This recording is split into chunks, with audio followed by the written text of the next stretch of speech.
In 2020, we closed 643 units, personal production for about $164 million. 2021's a little murkier because we moved companies. 2021 was probably somewhere closer to 550 to 600 units. I joined Fairway June 30th of 2021. Previous to joining Fairway, I've been with several different mortgage companies, some large, big name companies that you probably recognize.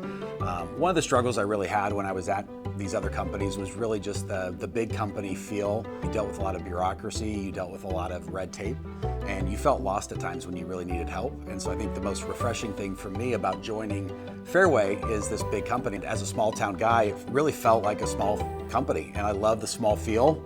I keep coming back to culture, and as somebody who didn't even have that on his wish list, it's kind of funny that that's my number one thing. Be humble is really one of my favorites. Probably the most tangible on a day-to-day is the speed to respond. When you reach out for help, you really feel like there are people there that want to help you.